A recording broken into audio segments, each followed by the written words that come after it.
ഈ മതതീവ്രവാദ സ്വഭാവമുള്ള ഡൽഹിയിലെ ചില മതപണ്ഡിതന്മാർ നടത്തുന്ന പ്രസ്താവന അതൊരു തരം വലിയ ഭീഷണി സ്വരം തന്നെയല്ലേ അത്? തീർച്ചയായിട്ടും. ഇപ്പോൾ കഴിഞ്ഞ ദിവസം രാജ്യത്തെ ഈ മതനിരപേക്ഷത, ഇവർ എപ്പോഴും പറയുന്ന മതനിരപേക്ഷതയെ മതേതരത്തെയും ഏറ്റവും കൂടുതൽ ഞെട്ടിക്കുന്ന ഒരു പ്രഖ്യാപനം ഇന്നലെ ജമാഅത്ത് ഉലമ ഹിന്ദ് പ്രസിഡന്റ് മൗലാന മുഹമ്മദ് മദനിയുടെ ഭാഗത്തുണ്ടായി. ഡൽഹി ആസ്ഥാനമായിട്ട്. അത് ഈ ഇസ്ലാം പണ്ഡിതരുടെ ഒരു വലിയൊരു സംഘടനയാണ്. 1919 സ്ഥാപിതമായ ഒരു സംഘടനയാണ്. ഇന്ത്യയിൽ പ്രവർത്തിക്കുന്ന ധാരാളം ഇസ്ലാമിക സംഘടനകളുടെയും അതുപോലെ തന്നെ വിദേശത്തുള്ള ഇസ്ലാമിക സംഘടനയായിട്ട് വളരെ സജീവമായ അടുത്ത ബന്ധം പുലർത്തുന്ന ഒരു സംഘടനയാണ് ഈ ജമാഅത്തെ ഉലമ എന്ന് പറയുന്നത്. അതിൻ്റെ പ്രസിഡന്റ് മദനി ഇന്നലെ പറഞ്ഞത്, പുള്ളി പറഞ്ഞ വാചകം എങ്ങനെയാണ്? സുൽമ ഹോഗ തോ ജിഹാദ് ഹോഗ എന്നാണ്. എന്ന് വെച്ചാൽ മൈനോറിറ്റിയോട്, പ്രത്യേകിച്ച് മുസ്ലിങ്ങളെ അടിച്ചമർത്തിയാൽ ഞങ്ങൾ ജിഹാദ് നടത്തും എന്നാണ്. അപ്പോൾ നമുക്കറിയാം ജിഹാദ് എന്ന് പറഞ്ഞാൽ നമുക്കറിയാം, കാര്യം ഈ മുസ്ലിങ്ങളല്ലാത്തവരെ കൊന്നൊടുക്കുക എന്നുള്ളതാണ് ജിഹാദ്. അത് അവരുടെ ഒരു നയമാണ്.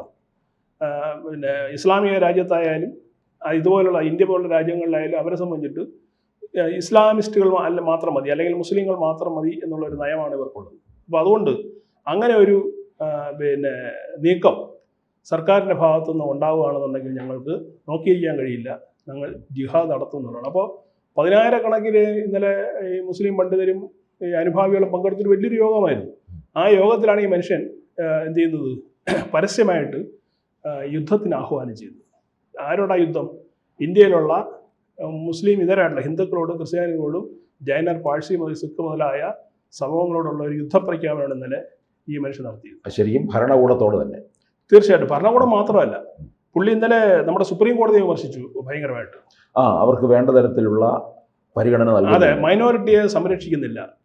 ഭരണകൂടത്തിൻ്റെ പ്രഷറിനെ വഴങ്ങി പല ഉത്തരവുകളും സുപ്രീം കോടതി പുറപ്പെടുവിക്കുന്നു. അപ്പോൾ സുപ്രീം കോടതി എന്ന് പറയുന്നത്, സുപ്രീം കോടതിയുടെ സുപ്രീം എന്ന് പറയുന്ന പദത്തിന് അത് യോഗ്യമാവുന്നത് ഈ ന്യൂനപക്ഷങ്ങളെ സംരക്ഷിക്കുമ്പോഴാണ് എന്നാണ് അദ്ദേഹത്തിൻ്റെ വളരെ ഈ വിവാദം ഉണ്ടാക്കുന്ന ഒരു സ്റ്റേറ്റ്മെൻറ്റ്. സാധാരണഗതിയിൽ നമ്മുടെ രാജ്യത്തുള്ള എല്ലാ ജനവിഭാഗങ്ങളും സുപ്രീം കോടതിയുടെ നിർദ്ദേശങ്ങളെ അല്ലെങ്കിൽ ജഡ്ജ്മെൻറ്റുകളെ സ്വാഗതം ചെയ്യാണ് പതിവ്. കാരണം അതിനപ്പുറം നമുക്കൊരു കോടതിയില്ല. അപ്പോൾ ഈ സുപ്രീം കോടതിയെ ധിക്കരിക്കുന്ന തരത്തിലേക്ക് വന്നു കഴിഞ്ഞാൽ നാളെ നമ്മുടെ നാട്ടിൽ എന്താണ് സംഭവിക്കാൻ പോകുക എന്നുള്ളതാണ് ഒരു പ്രധാനപ്പെട്ട ആശങ്ക ഉണ്ടാവും. അദ്ദേഹം ചൂണ്ടിക്കാണിച്ചത് ബാബറി മസ്ജിദിലെ വിധി. ബാബറി മസ്ജിദ് പൊളിച്ചതിന് ശേഷം അവിടെ ഈ പറഞ്ഞതുപോലെ രാമക്ഷേത്രം നിർമ്മിക്കാനായിട്ട് അനുമതി കൊടുത്തല്ലോ സുപ്രീം കോടതി. അതിൻ്റെ അടിസ്ഥാനത്തിലാണല്ലോ രാമക്ഷേത്രം നിർമ്മിക്കപ്പെട്ടത്. അതുപോലെ തന്നെ ഈ മുത്തലാഖ്, പിന്നെ ഇപ്പോൾ ഈ അടുത്ത കാലത്ത് വന്ന 370 റദ്ദാക്കിയ വിഷയങ്ങൾ, ഇതൊക്കെ മതന്യൂനപക്ഷത്തെ, പ്രത്യേകിച്ച് മുസ്ലിങ്ങളെ സാരമായി ബാധിക്കുന്ന വിഷയങ്ങളാണ്. ഇതിനെല്ലാം അനുകൂലമായ വിധി, സർക്കാർ അനുകൂലമായ വിധി കൊടുത്തതിൻ്റെ കാരണം ഗവൺമെൻറ്റിന് സുപ്രീം കോടതി അടിമപ്പെട്ടിരിക്കുന്നു, അഥവാ സമ്മർദ്ദത്തിൽ വഴങ്ങിയിരിക്കുന്നു എന്ന് അദ്ദേഹം ചൂണ്ടിക്കാട്ടിയത്. ഇത് ഒരിക്കലും അംഗീകരിക്കാൻ കഴിയില്ല എന്നാണ് മദനിയുടെ പ്രഖ്യാപനം. ഇങ്ങനെ ഒരു ഓപ്പൺ ത്രട്ട് രാജ്യത്തെ മുസ്ലിങ്ങളല്ലാത്ത ആളോട് പറയുമ്പോൾ നമ്മുടെ നാട്ടിലുള്ള PFI, SDPI, ജമാഅത്തെ ഇസ്ലാമി പോലുള്ള തീവ്ര മുസ്ലിം സംഘടനകൾ ഇത് ഒരു ആഹ്വാനമായിട്ട് ഏറ്റെടുത്ത് നാളെ തെരുവിലിറങ്ങി ഈ ജിഹാദ് നടത്താൻ ശ്രമിച്ചാൽ എന്താണ് സംഭവിക്കുക? രാജ്യത്തിൻ്റെ അവസ്ഥ എന്തായിരിക്കും? അപ്പോൾ നിലവിൽ ഇന്ത്യയിലെ മുസ്ലിങ്ങളെല്ലാം തന്നെ ഈ പറഞ്ഞതുപോലെ നിലവിലുള്ള ഭരണത്തിൽ വലിയ അതിർത്തി ഇല്ലാതെ കഴിഞ്ഞു പോകുന്നവരാണ്. പക്ഷേ ഇദ്ദേഹം പറഞ്ഞതെന്ന് വെച്ചാൽ ഒരു 10% മുസ്ലിങ്ങൾ മാത്രമാണ് ഭരണകൂടത്തെ പിന്തുണയ്ക്കുന്നതെന്നാണ്. അദ്ദേഹത്തിൻ്റെ കണക്ക് എങ്ങനെയാണ്? 10% എന്ന് പറയുമ്പോൾ ഏത് തരത്തിലാണ് അവരെ കണക്കിലെടുക്കുന്നത്? അല്ലാതെ ഏത് കണക്കാണെന്ന് അദ്ദേഹം പറയുന്നില്ല. അദ്ദേഹം പറയുന്നത് ഇന്ത്യയിലെ മുസ്ലിങ്ങളിൽ 10% മാത്രമാണ് ഭരണകൂടത്തെ, അത് നിലവിലുള്ള കേന്ദ്ര സർക്കാരിനെ പിന്തുണയ്ക്കുന്ന 10%. 30% അതിനെതിരാണ്. 60% സൈലൻ്റ് ആണെന്നാണ് പറയുന്നത്. അപ്പോൾ ഈ ഒരു സ്റ്റാറ്റിക്സ് നമ്മൾ എടുത്ത് പരിശോധിച്ച് കഴിഞ്ഞാൽ ഈ 60-നും 10-നും ഇടയ്ക്കുന്ന 30% ഉണ്ടല്ലോ, ഇവരാണ് അപകടകാരികൾ. ഇതിനെ എതിർക്കുന്നു എന്ന് പറയുന്ന 30%. 60% സൈലൻ്റ് ആണ് എന്ന് വെച്ചാൽ മനസ്സിലാക്കേണ്ടത് 100 മുസ്ലിങ്ങൾ എടുത്താൽ 60 മുസ്ലിങ്ങൾ എന്താണ് ഈ പറഞ്ഞതുപോലെ മാനം മര്യാദയായിട്ട് രാജ്യത്ത് ജീവിക്കാൻ ആഗ്രഹിക്കുന്നവരുടെ അർത്ഥം. അപ്പോൾ 10% സപ്പോർട്ട് ചെയ്യുന്നു, 60% സൈലൻ്റ് ആയിട്ട് ചെയ്യുന്നു. അപ്പോൾ 70% മഹാഭൂരിപക്ഷവും എന്ത് ചെയ്യുന്നു? സർക്കാരിനെ പിന്നെ പിന്തുണയ്ക്കുന്നു, അല്ലെങ്കിൽ രാജ്യത്തിൻ്റെ നിലവിലുള്ള രീതിയെ പിന്തുണയ്ക്കുന്നതാണ് അദ്ദേഹം തന്നെ പറയുന്നത്. 30% ഇതിലാണെന്ന് പറഞ്ഞു. അപ്പോൾ ഈ 30%-നെയാണ് ഇദ്ദേഹം ചെയ്യുന്നത് ജിഹാദ് നടത്താൻ വേണ്ടി ആഹ്വാനം ചെയ്യുന്നത്. നിങ്ങൾ എന്ത് ചെയ്യൂ, നമുക്കെതിരെയുള്ള ഒരു ഒപ്രഷൻ, അതായത് അടിച്ചമർത്തൽ വന്നു കഴിഞ്ഞാൽ നിങ്ങൾ എന്ത് ചെയ്യണം, നിങ്ങൾ പ്രതികരിക്കണം. ആ പ്രതികരണം എന്ന് പറയുന്നത് ജാഥയും ബഹളം നടത്തിയിട്ടല്ല വേണ്ടത്, അത് ജിഹാദ് തന്നെ വേണമെന്നാണ്. എന്ന് വെച്ചാൽ എന്ത് ചെയ്യുക, ആളുകളെ പിന്നെ കൊലപ്പെടുത്തുക, അവരെ ഇല്ലാതാക്കുക, ഒരു മാസ് കില്ലിങ്ങിലേക്ക് പോവുക. ഇതാണ് ഇദ്ദേഹം ഇന്നലെ ആഹ്വാനം ചെയ്ത ഒരു പ്രധാനപ്പെട്ട വിഷയം. ഇതിനോടൊപ്പം തന്നെ വേറൊരു കാര്യം കൂടെ അദ്ദേഹം ഇന്നലെ ചൂണ്ടിക്കാണിച്ചു ആ പ്രസംഗത്തിൽ. അതായത് നമ്മുടെ പ്ലേസസ് ഓഫ് വർഷിപ്പ് ആക്ട് 1991, ആരാധനാ സ്വാതന്ത്ര്യം, 1991 ആരാധനാ സ്വാതന്ത്ര്യമുള്ള ഒരു ആർട്ടിക്കിളുണ്ട്. ആ ആർട്ടിക്കിള് കേന്ദ്ര സർക്കാർ എന്താണ് തിരിച്ചു കൊണ്ടുവരാനുള്ള ശ്രമത്തിലാണ് ഇപ്പോൾ നിലവിലുള്ളത്. മുമ്പത് കോൺഗ്രസ് സർക്കാർ ഇത് നിരോധിച്ചിരിക്കുകയായിരുന്നു. അതുകൊണ്ടാണ് നമുക്ക് കാശിയിലും മറ്റു പല ക്ഷേത്രങ്ങളൊക്കെ വീണ്ടെടുക്കാൻ കഴിയാതെ നിൽക്കുന്നതിൻ്റെ ഒരു പ്രശ്നം അതാണ്. സ്വാഭാവികമായിട്ട് അതിന് എന്ത് ചെയ്യേണ്ടി വരും, അതിനെ നീക്കം ചെയ്യേണ്ടി വരും. ഇതിൻ്റെ കേസ് ഇപ്പം സുപ്രീം കോടതിയിലാണ്. ജ്ഞാനമാബി ക്ഷേത്രമായിട്ട് ബന്ധപ്പെട്ടുള്ള കേസ് ഇപ്പം സുപ്രീം കോടതി പരിഗണനയിലാണ്. ചില വാദങ്ങൾ നടന്നു, ഇനിയും വാദങ്ങൾ മുന്നോട്ട് നടക്കാനുണ്ട്.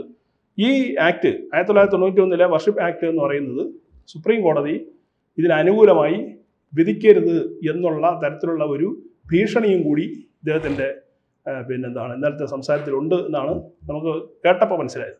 കാരണം ഹിന്ദുക്കൾക്ക് അനുകൂലമായി ആ വിധി പോകും ഏതാണ് ഇദ്ദേഹത്തിൻ്റെ ആശങ്ക.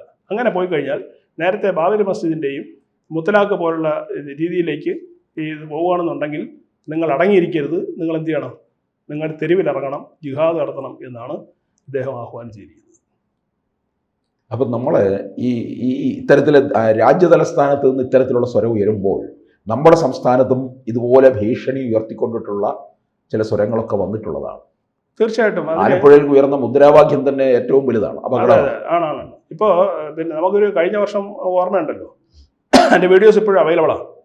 മുസ്ലിം ലീഗിൻ്റെ തന്നെ ഒരു ജാഥയിൽ അവർ വിളിച്ച മുദ്രാവാക്യം അമ്പലനടയിൽ കെട്ടിത്തൂക്കി പച്ചക്കിട്ട് കത്തിക്കും എന്നാണ് അവർ മുദ്രാവാക്യം വിളിച്ചത്. മുസ്ലിം ലീഗിൻ്റെ ജാഥയാണ്. അതായത് മതേതരമെന്ന് അവരവകാശപ്പെടുകയും കോൺഗ്രസ്സുകാർ ഒക്കത്തെടുത്തുകൊണ്ട് നടക്കുകയും ചെയ്യുന്ന പാർട്ടിയാണ് മുസ്ലിം ലീഗ്. ആ ലീഗ് ഒരു ജാഥയിൽ ജമാഅത്തെ ഇസ്ലാമിയും PFIയും വിളിക്കുന്നതിനേക്കാളേറെ കടുത്ത മുദ്രാവാക്യം വിളിച്ച ആളുകളാണ്. അപ്പോൾ ഇവരടുത്ത്, ഈ ലീഗിൻ്റെ അടുത്ത് എങ്ങനെയാണ് നമ്മൾ ഇവരെ വിശ്വസിക്കുക?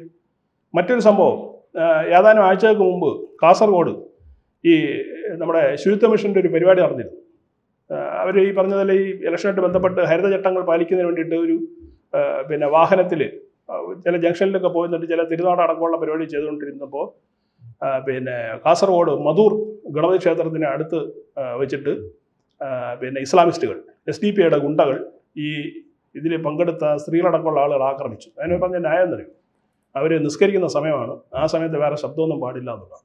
അപ്പോൾ ഇവരാണോ യഥാർത്ഥത്തിൽ ഈ പറഞ്ഞ മതേതരം സംരക്ഷിക്കുന്നവർ? ഇത്രയും സഹിഷ്ണുത ഇല്ലാത്തൊരു വർഗമായി ഇവർ അധപ്പതിച്ചു.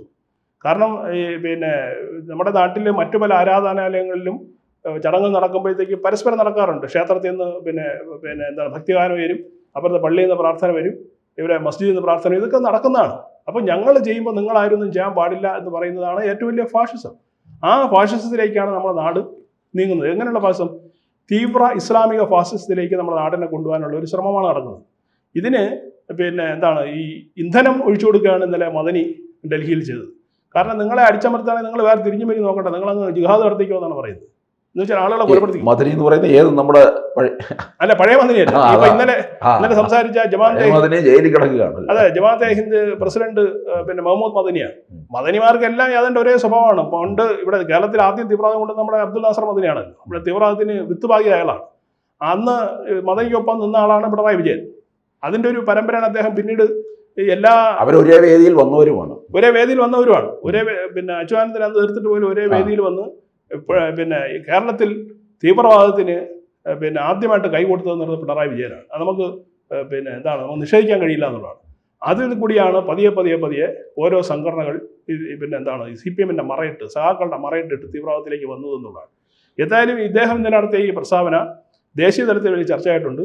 വളരെ ശക്തമായിട്ട് BJP പ്രതികരിച്ചിട്ടുണ്ട്. കാരണം നമ്മുടെ പരമോന്നത നീതിന്യായ പീഠത്തെയും അതുപോലെ തന്നെ സർക്കാരിനെയും വെല്ലുവിളിക്കുന്ന തരത്തിലുള്ള ഈ നീക്കം സ്വാഭാവികമായിട്ടും രാജ്യത്തെ മതേതരത്തെ ദുർബലപ്പെടുത്തുമെന്നാണ് ഇന്നലെ BJP പ്രതികരിച്ചിട്ടുള്ളത്. മിക്കവാറും അദ്ദേഹത്തിന് നിയമം വരാനുള്ള സാധ്യതയാണ് കാണുന്നത്. കൂടുതൽ വാർത്തകളും വിശേഷങ്ങളും നിങ്ങളിലേക്ക് എത്താൻ ABC മലയാളം സബ്സ്ക്രൈബ് ചെയ്യുക, ബെൽബട്ടനും അമർത്തുക.